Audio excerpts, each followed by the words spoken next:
Hello good morning दोस्तों। Welcome back to new good वे।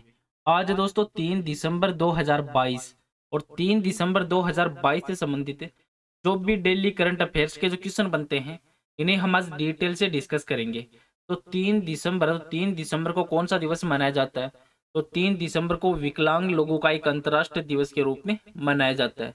तो विकलांग व्यक्तियों को मजबूत बनाने और जीवन में जो कुछ भी वो करना चाहते हैं उसे हासिल करने के लिए प्रेरित करने के लिए दिन है वो मनाया जाता है। और आज के वीडियो की आपको पीडीएफ चाहिए तो आप हमारे जो टेलीग्राम ग्रुप है वहां से वीडियो की पीडीएफ है वो प्राप्त कर सकते हैं। और लास्ट में आपको एक क्वेश्चन भी दिया जाएगा जिसका आंसर है वो आपको कमेंट बॉक्स में लिखना है। तो चलिए दोस्तों स्टार्ट करते हैं क्वेश्चन नंबर 1 से। और आज का वीडियो आपको अच्छा लगे तो चैनल को सब्सक्राइब और इसका बेल आइकन है वो जरूर प्रेस करें ताकि डेली के जो वीडियो अपलोड कर रहा हूं मैं उनका नोटिफिकेशन है वो आपको मिलता रहे। क्वेश्चन नंबर 1 है कि किस राज्य ने अपने जीएसडीपी को दोगुना करने के लक्ष्य को प्राप्त करने के लिए जो प्रबंधन परामर्शदाता मैकिन्से है उनको काम पे रखा है? तो आंसर दोस्तों उत्तराखंड राज्य ने रखा है।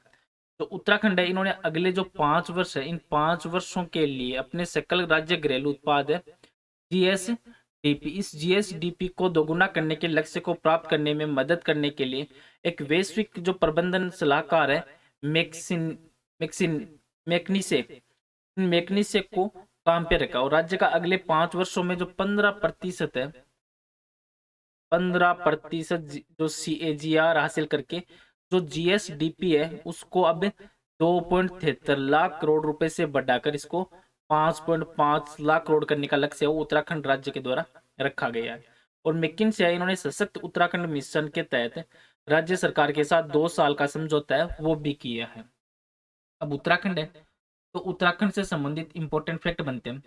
जैसे उत्तराखंड के जो मुख्यमंत्री हैं वो पुष्कर सिंह धामी इन्होंने हाल ही में मुख्यमंत्री उदयमान खिलाड़ी जो उन्नयन योजना है इसका शुभारंभ वो किया है।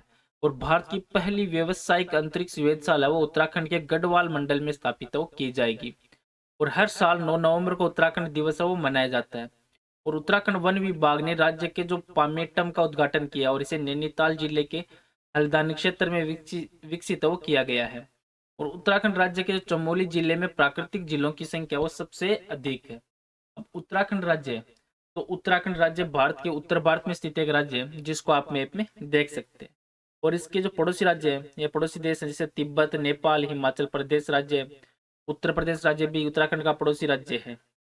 और उत्तराखंड के प्रेजेंट है मुख्यमंत्री है पुष्कर सिंह धामी और राज्यपालक गुरमीत सिंह। और उत्तराखंड में टोटल जिले हैं 13 और उत्तराखंड की जो राजधानी है वो है दोस्तों देहरादून। नेक्स्ट क्वेश्चन है क्वेश्चन नंबर 2 कि हॉर्नबिल फेस्टिवल है ये किस भारतीय राज्य का एक प्रमुख सांस्कृतिक कार्यक्रम है? तो आंसर दोस्तों नागालैंड राज्य का है। जो नागालैंड का हॉर्नबिल महोत्सव है ये इसे त्योहारों का त्योहार भी इसको कहा जाता है।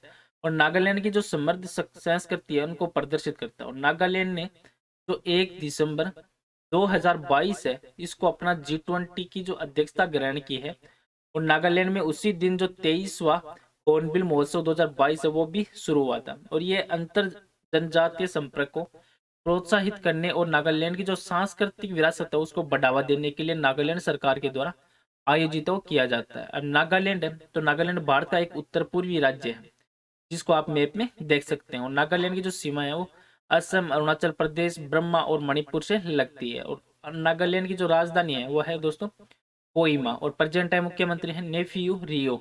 राज्यपाल है जगदीश मुखी। और नागालैंड में टोटल जिले हैं वो है 12। और नागालैंड की जो स्थापना है ये हुई थी 1 दिसंबर 1963 को नागालैंड राज्य की स्थापना वो हुई थी। और नागालैंड का सबसे बड़ा शहर है डिमापुर का। और यहाँ के उप मुख्यमंत्री हैं नागालैंड के यानथुंगो पेटन। नेक्स्ट क्वेश्चन है क्वेश्चन नंबर 3 कि बीएसएफ स्थापना दिवस परेड है ये 2022 है वो किस राज्य में आयोजित है वो की जाएगी?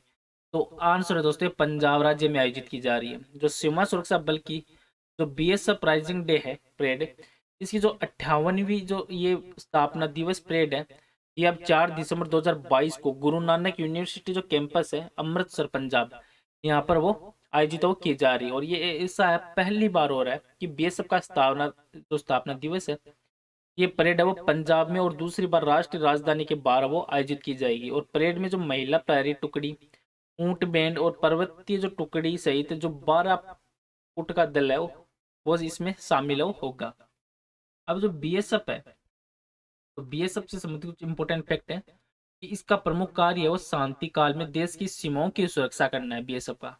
और बीएसएफ विश्व का सबसे बड़ा सीमा सुरक्षा बल है और इसे 183 बटालियन है और इसमें 2,57,363 कर्मचारियों की स्वीकृत संख्या है। और इसमें जो air wing, marine wing, artillery regiment और कमांडो यूनिट भी इसमें शामिल है।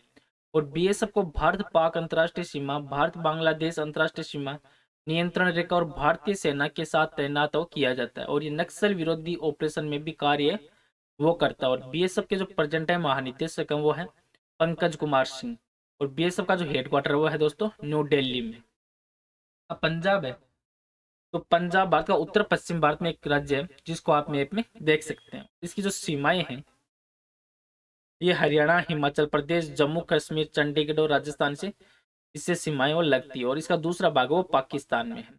और पंजाब है, तो पंजाब के प्रेजेंट है मुख्यमंत्री है भगवंत मान, राज्यपाल है बनवारी लाल पुरोहित। और पंजाब में टोटल जिले हैं 23। और पंजाब का जो गठन है ये 1 नवंबर 1966 को हुआ था और 1 नवंबर को पंजाब का स्थापना दिवस के रूप में भी मनाया जाता है। और पंजाब की राजधानी है चंडीगढ़। नेक्स्ट क्वेश्चन है क्वेश्चन नंबर 4, विश्व एड्स दिवस है ये कब मनाया जाता है? तो आंसर दोस्तों 1 दिसंबर को मनाया जाता है। जो एचआईवी संक्रमण के कारण जो होने वाले एड्स के बारे में जागरूकता बढ़ाने के लिए हर साल वो 1 दिसंबर को विश्व एड्स दिवस के रूप में मनाया जाता है। और विश्व एड्स दिवस है वो विश्व स्वास्थ्य संगठन के द्वारा चलाया जाने वाला एक महत्वपूर्ण और लोकप्रिय अभियान है जिसके बारे में लोगों को जागरूक या प्रेरित वो किया जाता है। इनमें जागरूकता बढ़ाई जाती है लोगों में। अब दिसंबर महीना है तो दिसंबर महीने में निम्न इंपॉर्टेंट दिवस मनाए जाते हैं जिनका रिवीजन कर लेते हैं आज से, जो 3 तारीख से पहले। 1 दिसंबर को विश्व एड्स दिवस, 2 दिसंबर को राष्ट्रीय प्रदूषण नियंत्रण दिवस और 2 दिसंबर को विश्व कंप्यूटर साक्षरता दिवस के रूप में मनाया जाता है। नेक्स्ट क्वेश्चन है क्वेश्चन नंबर 5 है कि अग्नि वॉरियर है ये भारत और किस देश के बीच आयोजित एक द्विपक्षीय रक्षा अभ्यास है? तो आंसर दोस्तों भारत और सिंगापुर के बीच में है। तो अग्नि वॉरियर अभ्यास है इसका जो 12वां संस्करण है सिंगापुर और भारतीय सेना के बीच में एक द्विपक्षीय अभ्यास है जो देवलाली महाराष्ट्र है इसमें संपन्न हुआ है। और अग्नि वॉरियर अभ्यास है इसमें संयुक्त गोलाबारी योजना निष्पादन और नई पीढ़ी के जो आर्टिलरी उपकरण है उनका उपयोग वो शामिल है। और इस अभ्यास के अंतिम चरण में स्वदेशी रूप से निर्मित है आर्टिलरी गन और होवित्जर तोपों ने भी इसमें भाग लिया था। नेक्स्ट क्वेश्चन है क्वेश्चन नंबर 6 कि किस देश ने चंद्रमा अंतरिक्ष यान को चलाने के लिए भाप का सफलतापूर्ण उपयोग वो किया है? तो आंसर दोस्तों जापान राज्य, जापान देश के द्वारा, सॉरी। तो जापान की अंतरिक्ष एजेंसी है जाक्सा, जाक्सा ये जापान की अंतरिक्ष एजेंसी है। उन्होंने इस घोषणा की कि जो उसने अपने अंतरिक्ष यान को चलाने के लिए भाप का जो सफलतापूर्ण उपयोग है वो जापान की अंतरिक्ष एजेंसी के द्वारा किया गया और इसे नासा के ओरियन अंतरिक्ष यान पर पेलोड में एक रूप से लॉन्च किया गया था। और जाक्सा है तो उन्होंने ये जल प्रणोदक प्रणाली है उसका उपयोग करके निम्न पृथ्वी की कक्षा से परे दुनिया का जो एक पहला सफल कक्षा नियंत्रण है वो किया है। नेक्स्ट क्वेश्चन है क्वेश्चन नंबर 7 कि भारत ने अंतरराष्ट्रीय जो समुद्री संगठन है आईएमओ इसकी रणनीतिक योजना में डिजिटलीकरण को शामिल करने के लिए किस देश के प्रस्ताव का समर्थन वो किया है? तो आंसर दोस्तों ये संयुक्त अरब अमीरात। जो भारत ने अंतरराष्ट्रीय समुद्री संगठन है आईएमओ इसकी अगली जो रणनीतिक योजना में डिजिटलीकरण है तो तत्व को शामिल करने के लिए जो यूएई है, यूएई उसके प्रस्ताव का समर्थन है वो किया गया। और यूएई ने समुद्री उद्योग में आने वाली जो नियामक बाधा है उनको हल करने में मदद करने के लिए एक डिजिटलीकरण के पहल के हिस्से के रूप में एक समुद्री एकल खिड़की प्रणाली को अपनाने का प्रस्ताव भी दिया। और ये बंदरगाह है जो नौवन और जलमार्ग मंत्रालय के द्वारा घोषित वो किया गया था। अब आईएमओ है, तो आईएमओ है वो संयुक्त राष्ट्र यूएन की एक विशेष संस्था है जिसकी स्थापना है वो वर्ष 1948 में जिनेवा सम्मेलन के दौरान एक समझौते के माध्यम से की गई थी। और आईएमओ की पहली बैठक है वो इसकी स्थापना के लगभग 10 वर्षों के पश्चात 1959 में हुई थी। और वर्तमान में अंतर्राष्ट्रीय समुद्री संगठन है उसके कुल सदस्य हैं 176 तथा 3 एसोसिएट सदस्य हैं और इसका हेडक्वार्टर वो लंदन में है। और ये एक अंतर्राष्ट्रीय मानक निर्धारण प्राधिकरण है जो मुख्य रूप से अंतर्राष्ट्रीय शिपिंग की सुरक्षा में सुधार करने और जहाजों के द्वारा होने वाले प्रदूषण को रोकने के लिए हेतु उत्तरदायी है। नेक्स्ट क्वेश्चन है क्वेश्चन नंबर 8 कि नई चेतना अभियान है, ये किस केंद्रीय मंत्रालय के द्वारा शुरू किया गया एक अभियान है? तो आंसर है दोस्तों, ग्रामीण विकास मंत्रालय के द्वारा। जो नई चेतना ये अभियान है, ये ग्रामीण विकास मंत्रालय के द्वारा शुरू किया गया है और ये सभी राज्यों में राष्ट्रीय ग्रामीण आजीविका मिशन के तहत वो शुरू किया गया है। और इसका उद्देश्य है कि जो महिलाओं को हिंसाओं को पहचानना, हिंसा है उनको पहचानने और रोकने में जो उनके अधिकार हैं उनके बारे में जागरूक करने के लिए तैयार करना है। नेक्स्ट क्वेश्चन है क्वेश्चन नंबर 9 कि परिवहन के किस साधन के लिए डिजी यात्रा जो सुविधा है उसका उद्घाटन वो किया गया है? तो आंसर दोस्तों हवाई यात्रा का। जो नागरिक उड्डयन मंत्री हैं प्रेजेंट टाइम में ज्योतिरादित्य एम सिंधिया, इन्होंने इंदिरा गांधी अंतर्राष्ट्रीय हवाई अड्डा है उसमें न्यू दिल्ली में डिजी यात्रा सुविधा का उद्घाटन किया और यह सुविधा वो बेंगलुरु, वाराणसी, दिल्ली सहित देश के जो 3 हवाई अड्डों पर यह शुरू की गई है। और डिजी यात्रा हवाई अड्डों की विभिन्न चौकियों पर चेहरे की पहचान तकनीक के आधार पर हवाई यात्रियों के संपर्क में रहित जो एक प्रशिक्षण की सुविधा वो प्रदान वो करती है। और नेक्स्ट क्वेश्चन है क्वेश्चन नंबर 10 कि नवीनतम जो आंकड़े हैं इनके अनुसार 2018-20 के दौरान भारत में मातृ मृत्यु दर है वो एमटीआर ये क्या है? तो आंसर दोस्तों ये 97 प्रति लाख जो जीवित बच्चे हैं। तो भारतीय रजिस्ट्रार जनरल के कार्यालय के द्वारा एक बुलेटिन है वो जारी की गई थी और इस बुलेटिन के अनुसार जो भारत में मातृ मृत्यु दर है ये 2014 से लेके 16 में 130 प्रति लाख जीवित बच्चे से घटकर अब 2018-20 है इसमें 97 लाख प्रति बच्चे हैं वो जीवित कहीं सॉरी जो जीवित बच्चे हैं वो हो गई है। अभी जो एमटीआर रिपोर्ट है तो ये साल 2014-16 में प्रसव के दौरान जो मातृ मृत्यु दर है वो प्रति लाख पर 130 थी जो घटकर अब साल 18-20 में 97% वो दर्ज की गई थी। और देश में मातृ मृत्यु दर है उसमें 26% की गिरावट दर्ज की गई है। तो वहीं जो 8 राज्यों में एमआर जो 70 प्रति लाख से भी कम वो दर्ज हुआ है।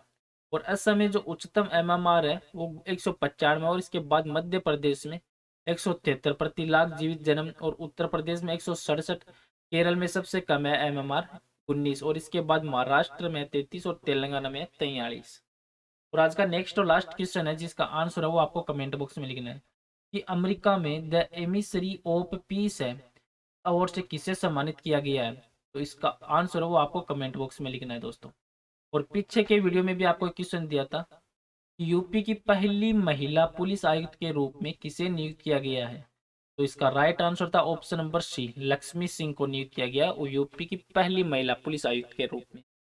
और यूपी में जो पुलिस आयुक्तालय उसकी प्रमुख बनने वाली पहली महिला अधिकारी भी बनी और लक्ष्मी सिंह है जो 2000 बेस की एक अधिकारी है। और जो गौतम बुद्ध नगर में आलोक सिंह का है स्थान है वो लेगी और उनके जो 30 नवंबर 2022 को कार्यभार संभालने की उम्मीद है। 30 नवंबर को थी कार्यभार संभालने और 30 नवंबर को उन्होंने कार्यभार वो संभाला है। चलो दोस्तों आज का वीडियो यहीं पे समाप्त करता हूँ। वीडियो आपको अच्छा लगे तो चैनल को सब्सक्राइब और इसका वीडियो को जरूर शेयर करें ताकि डेली जो वीडियो अपलोड कर रहा हूँ मैं उनका नोटिफिकेशन है वो आपको मिलता रहे। Thank you all of you.